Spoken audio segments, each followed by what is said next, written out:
This is part 6 of 6 in a series of 6 lessons on using the indirect speech. Today's session is going to focus on indirect speech for questions using will, can, and may. This lesson can be used for remote or in-class learning.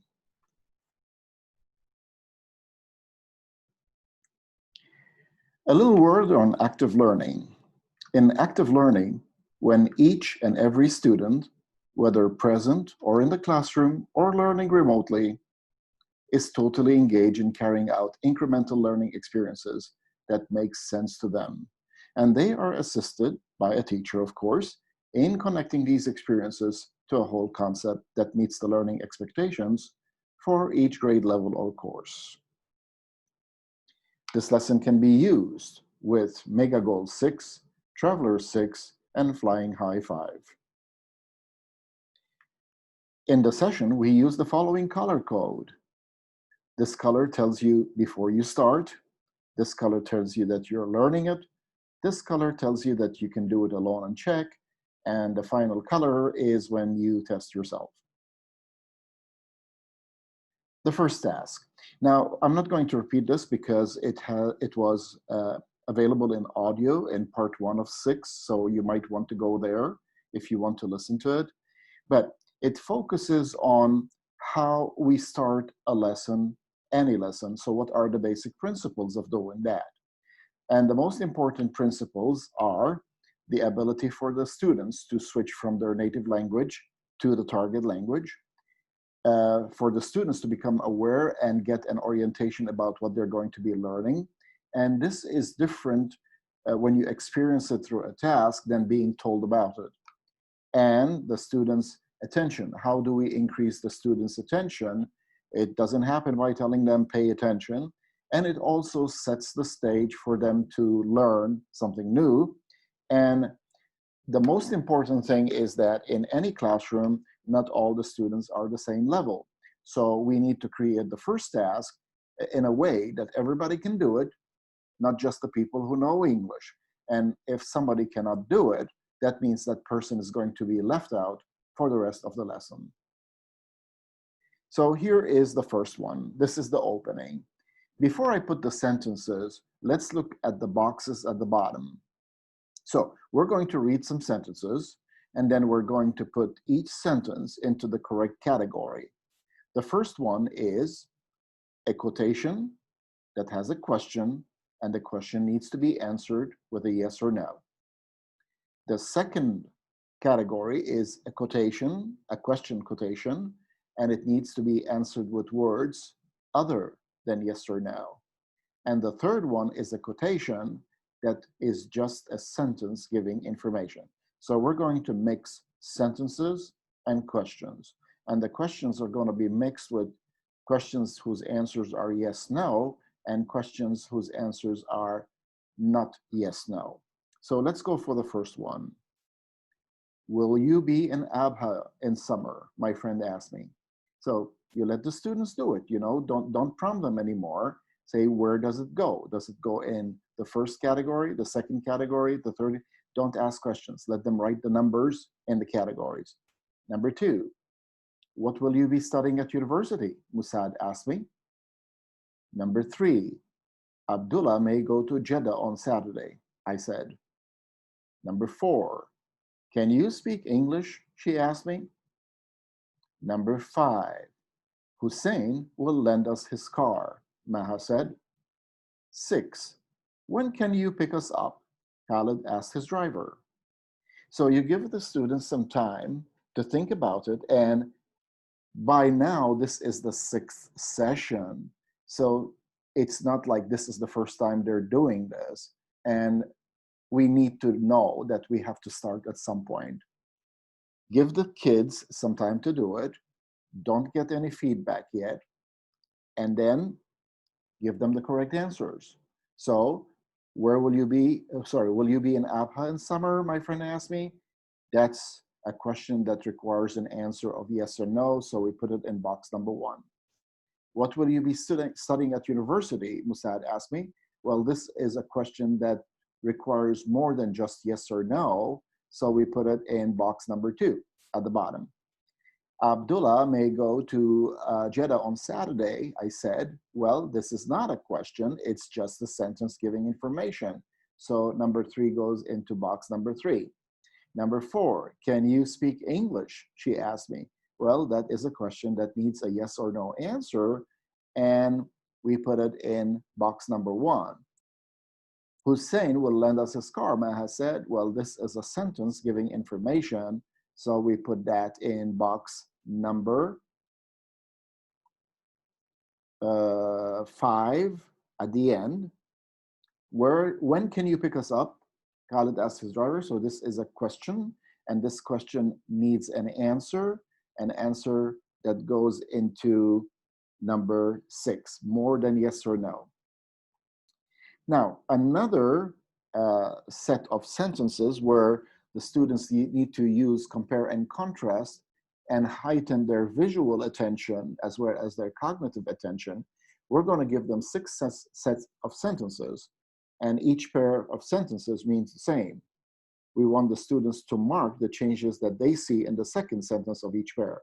And again, we have been doing this for 6 sessions, so we really expect this to be done much faster. And here they are, the first 3. And again, you can decide whether you want to give them each set by itself or 3 at a time, and you let them check and mark the differences between the first and the second sentence. And then when they finish, you go to the next 3, same thing. So notice that these sentences are the same as the sentences that we started with. So now they have become more familiar.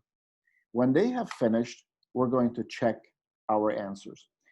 And I strongly recommend that they tell each other what they did in pairs. They don't just show each other the papers. You want them to tell each other what they have done. And let's look at the first one. What are the changes in the second sentence of the pair? So, will you be in Abha in summer? My friend asked me. So those are the exact words my friend asked. Will you be in Abha in summer? And not the exact words would be if I would be in Abha in summer. So those are the direct quote and the indirect quote in yellow. But what other differences have we got? Well, we don't have any punctuation or period. We don't have quotation marks. We added if, and if you remember from a previous session, if the answer to the question is yes or no, we would add an if or a that. And we don't have quotation marks at the end. Now, we notice that the will has been changed to would. Let's look at the next one. What will you be studying at university? Msad asked me. So his direct quotation or his exact words are, what will you be studying at university? Not his exact words would be, what I would be studying at university. Now let's look at the differences. Well, first of all, there's, again, no punctuation in the indirect speech there. There's no quotation marks.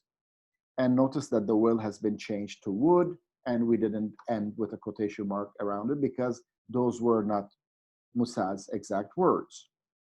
Let's look at the third one.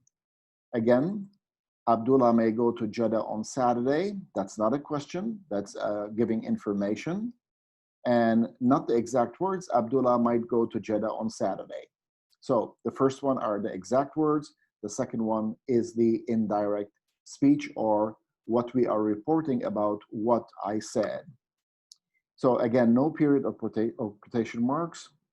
No, oh, look at this. May has changed to might, and no quotation marks at the end. Number 4. What are the changes in the second sentence? Can you speak English? She asked me. Well, those are the exact words she asked. And if I could speak English are not the exact words. Notice no period of punctuation or quotation marks. Notice that the can has been changed to could. And remember, we added if because the question is a yes or no question. So when we report it, we use if. And no quotation marks at the end. Number 5. Hussein can lend us his car. And again, notice it's not a question, it's a sentence giving information. And the exact words Maha said were, Hussein can lend us his car. Not the exact words, that Hussein can lend us his car. So that is information being given. Again, no period or punctuation, no quotation marks. The can has been changed to could, and no quotation marks at the end. And the last one, notice it's a question now, but without a yes-no answer. When can you pick us up? Khalid asked his driver. Those are Khalid's exact words. And not his exact words, Khalid asked his driver when he could pick them up. So those are not Khalid's exact words. This is indirect speech or what we're reporting. Again, no period or punctuation, no quotation marks. The can has been changed to could, and we end with a quotation mark. So these are the 6 feedback to what the kids did before they started. And this is an explanation that you can ask the students to give, or you can give the students as they are doing each one. But I strongly recommend that the students do that in pairs first, to show what they were doing. Now, let's sum up. Let's go. When the exact words sentence or question, that's it, has a verb such as will, can, may, they are changed to would, could, might, may in the reported noun clause. All rules that we have learned from 1 to 5 apply in this lesson. So let's try it again. When the exact word sentence, okay, this is where we stay in Jazan, this is the exact words, has a verb like will, it is changed to would in the reported speech sentence. And let's do one more. I can do 20 push-ups a minute. So the exact words are information. I can do 20 push-ups a minute. Ahmed told his brother. So the can is going to change to could in the reported speech or the indirect speech part of the sentence. So that is the sum up. Now, we mentioned in previous sessions that incremental tools are very important. Another very important thing to do as we take the students through a learning session is to ensure that at certain points in a lesson, and when I mean a lesson, when I say a lesson, I mean, the 45-minute one or the 1-hour one, continuous from start to finish. We need the students to go through incremental experiences that help them build up and consolidate their learning. How is that different from the traditional sessions in a classroom? Well, in the traditional, the teacher is told to give a presentation, to explain to the students, to ask them questions, and then give them some time to practice it, and then assess them at the end. Well, look what happens. If at some point the students are not learning, or some of them are not learning, and you keep continuing, those students are going to be left out, left behind, not progress, and those students are going to be labeled weak students. So a better way to do this is, let's say, if you have a 45-minute period, every time a task is done, then that task is assessed so that the students can get a fuller concept of the whole experience through incremental task learning. Let's have a look. We achieve this by providing a task that focuses on the part learned, using visible thinking. So what was visible thinking? When we're highlighting, the direct speech question or sentence in green, the reported or indirect speech part of the sentence in yellow, circling, connecting, drawing arrows to show how things are moving around. And this is very important because if we don't do visible thinking, our minds sometimes play trick on us by jumping over gaps that are not clear. And then what happens is that the student thinks that they are clear, but when they come and try to do it alone, they can. So we're going to illustrate this again. Notice we started in the brown section where everybody couldn't do it because it was designed in a way that the person who knows English and the person who doesn't know English have the same challenge. They need to compare the sentences to see what the differences are. In the second part of the learning, the green part, we and the students put some visible thinking lines of how things are moving around. When we reach this part, we say, okay, well, we haven't finished the lesson yet, but let's see how much of this you can do alone. So in the visible thinking, we have asked the student to circle the person who is speaking and underline the person who is receiving, and then correct the mistakes if there are any, and write correct if there are none. He told me I could go home. Well, who is the person speaking? He, because he's talking, he's telling. Who's the person receiving? Me. But look at this. It looks like a question. So we let the students do each one alone, and then we give them feedback. So he is the person speaking. Me is the person receiving. Since it's a sentence, not a question anymore, we can't say could I. It has to be I could. He told me I could go home, or he told me that I could go home. And then Musad asked me if I would help him. Musad is the person speaking, me is the receiving. Because it was a yes, no, we added the if, and the will, like Musad probably said, will you help me? As a direct question. If I would help him, and we write correct. So go through these, and this is how you help the students check their answers. Now, why is it better to put up a slide to check the answers? Because listening alone in a classroom, first of all, a classroom is not the optimal sound environment area. There is echo, there's sometimes the hum of the air conditioners, there's the murmur of other students. And we as human beings, our attention to listen is really very short. So the students can, look at their papers, look at the slide, and then check their answers, which is slower and more effective. Now let's go to more learning. Can, may, and will in a direct quote are in the reported sentence when reported verb so they are changed. Now let's look at this one. Can you stand, so we're going to give a demonstration here. Can you stand on the right of the escalator, please? Musa asked me. Look at one thing we've added. We've added,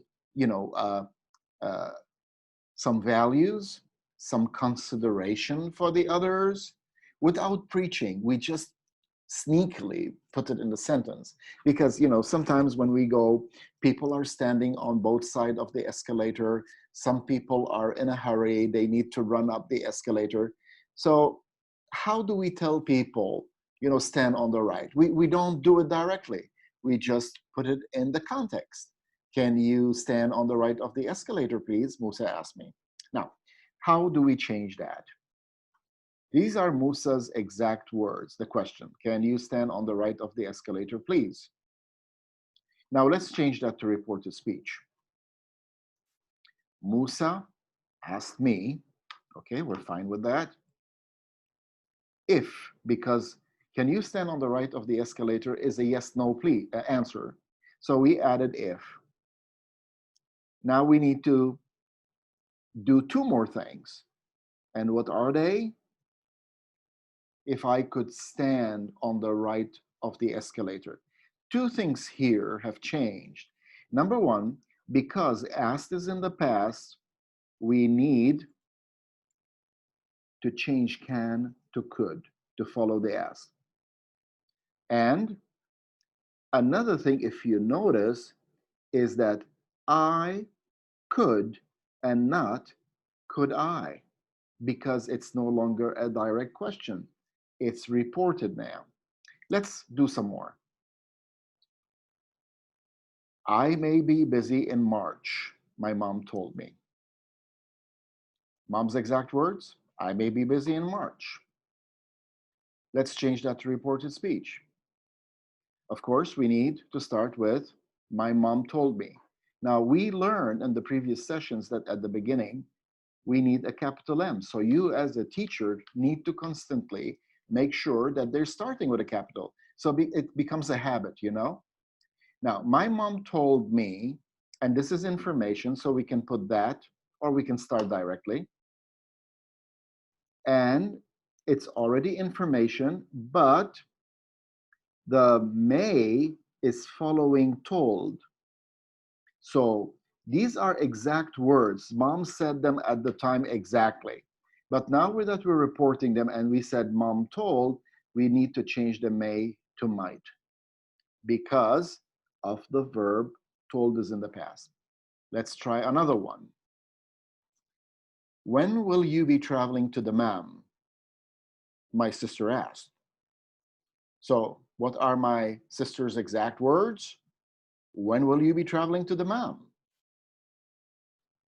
Let's change that to reported speech. My sister asked. Again, we can never overemphasize that we start with the capital. So this is an accumulation of the past 5 sessions. We cannot say this is a lesson on its own. We did not teach capitalization here. We did it in part 1 of 6. So it has to, this is what we mean by incremental. Incremental is in the lesson itself and all the lessons together come into a full concept. Now let's look at my sister asked when. Now 2 things are going to happen here. Here we've got will you be traveling, which is a question, correct? But in the one below, we change the will to would because it's following asked, and we change it into a sentence type, not a question type. Not when would I, but when I would be traveling to the Dammam. Now we tell the kids, okay, you try it alone. So can you see the incremental? We learn a small part, then we only test that small part. We don't test everything, just the small part that we learned. So we are giving them the instructions. I think you are familiar with them by now. Highlight the direct quote in green, circle the person who speaks, make lines to show which words refer to other words, draw arrows from the direct quote sentence to the reported speech sentence to show changes you made and why. This is visible thinking. So you're not just talking about it. Anybody looking at the paper knows what you were talking. This is very important for the learner and for the teacher to see what is important is how are you getting there, not what is the correct answer, and oh, I'm sorry, you got it wrong, okay? So this is the way we can go to the gap of the learning through the visible thinking. Let's start. Can I go to the Dammam by train? Khalid asked me. All right, let's have what the student's supposed to do. So after they finish it, they're supposed to tell each other their answers by using visible thinking to tell them what they did with all the arrows. And then you can give feedback on the slide, or you can jump straight to giving the feedback on the slide. So exact words, can I go to the Dammam by train? Who said that? Khalid. But the I in can I go to the Dammam and Khalid are the same people. Because Khalid asked me, what did Khalid ask? Can I? So they need to draw this arrow to show that the I and Khalid are the same. This is visible thinking. Let's change that to reported speech. Khalid asked me if, why? Because it's a yes-no question. Now, since Khalid and I are the same, but Khalid, we're talking, so Khalid asked me if Khalid. Now, we can put Khalid twice. It sounds cumbersome, so we replace Khalid with a he. Could go. Not could he go, but he could go. Because here it's a question, and here it's not a question. So we added the if because it's a yes/no question here, and we changed the can to could because asked is in the past. Let's try it again. I may have an extra jacket to give you for the cold, Abdullah told Ahmed. Again, make sure that they're highlighting, circling, drawing arrows with different colors so that you can give them the opportunity to think visibly, and you as an instructor can go around and by looking at their visible thinking, they will get the better feedback from you to tell them where is their gap in their thinking or where did they forget. So when they finish, again, you get them to check their answers with each other, and then you put it up on the projection. So let's start. I may have an extra jacket to give you for the cold. Those were Abdullah's exact words. And let's see, I and Abdullah are the same person. So Abdullah said, I may. So Abdullah and I are the same people. Now, to give you for the cold, oh, you is for Ahmed. Because when Abdullah is talking to Ahmed and says, I may have an extra jacket to give you, he's talking to Ahmed. So you and Ahmed are the same. These are very important to help the student in the new target language to start to build up an automation in connecting the reference, the thoughts, and the parts of the sentences together. Now let's change that to reported speech. Abdullah told Ahmed, okay, we're fine with that because this is what happened. Now, Abdullah and I are the same. But if Abdullah told Ahmed, we can't put I because the minute we say I, it would be an extra person. We have to change this I to Abdullah.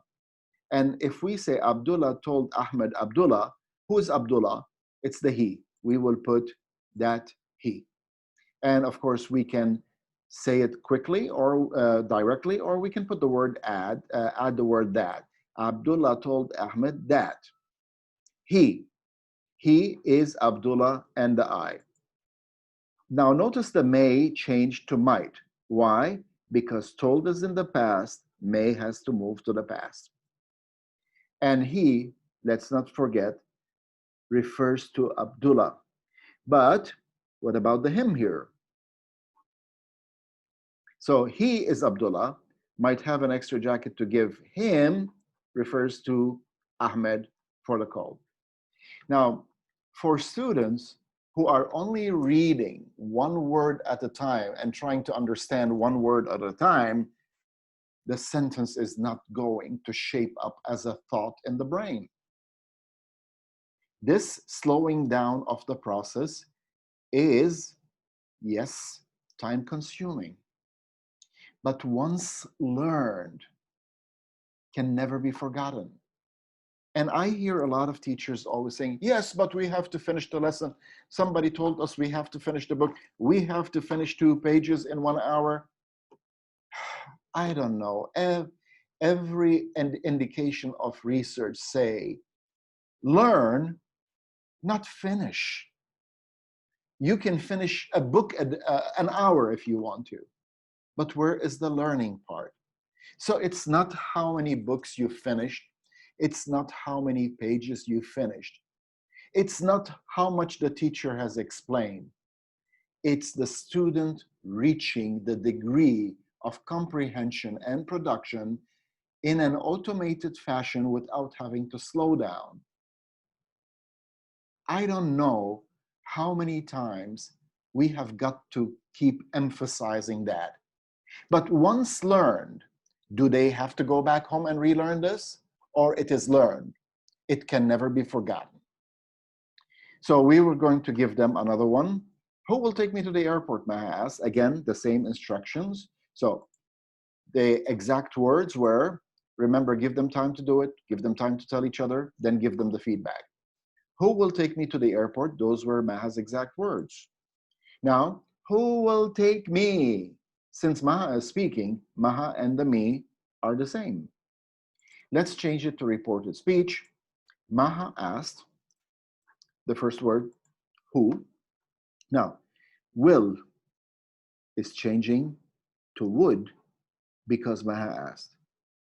Now, since the who is for the person who will do it, notice that this question, you don't switch the verb and the subject because who, it will take the part of the subject person.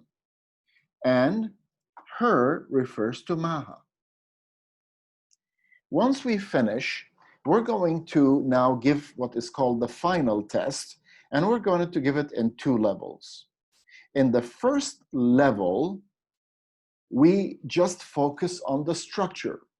And this is what you normally see on standardized tests, where they would give you a sentence with a blank, and then they would give you A, B, C, D as structures to fit in the gap for that part.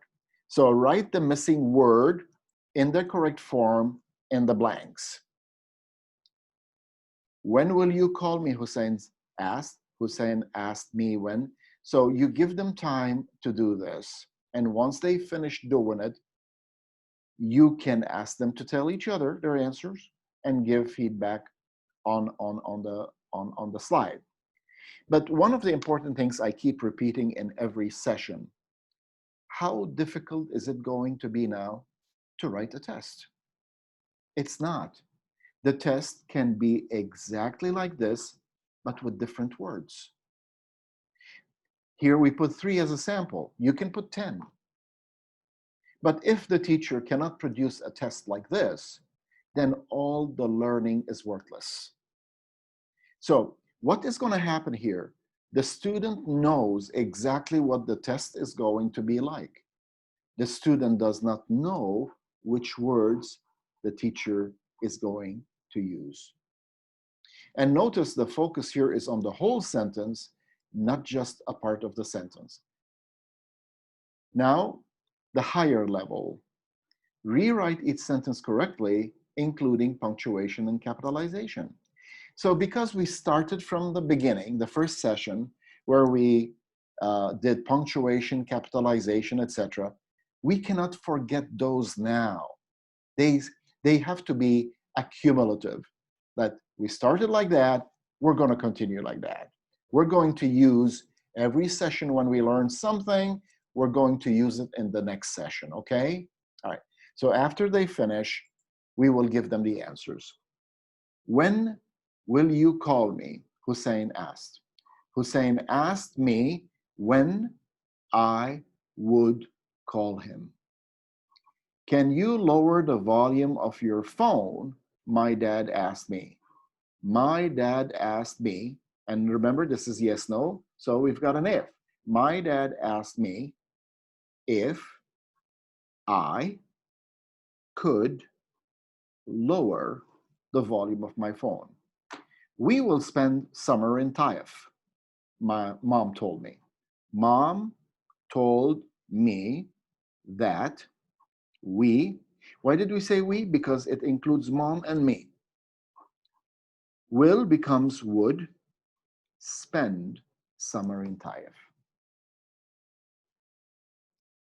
May I try on the black pair of shoes? I asked the salesman. I asked the salesman. Notice we only started it for them. Now they have to do it all on their own with the correct punctuation and order. So I asked the salesman, since it's a yes, no, if I is still I, because it's I, may becomes might, try on the black pair of shoes. Notice no question mark, no quotation marks. Where will you be next winter? My sister asked me. My sister asked me where. Now the you and the me are the same, so it's an I.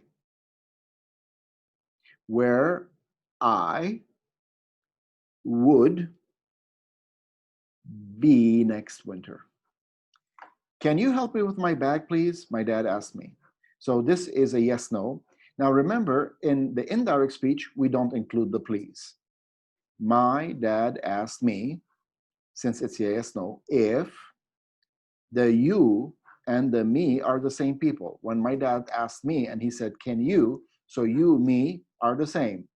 And if we're talking about it, then it's the person is talking. My dad asked me if I could help.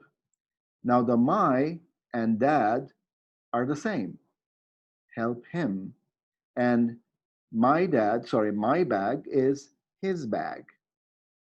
So this is now the end of the 6 sessions on using the indirect speech for direct speech, including punctuation, sentences, questions, and modals. I would like to thank everybody for participating.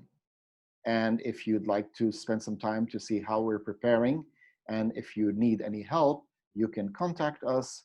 And if you have some time, maybe you would like to join us and be part of all of this. Thank you very much.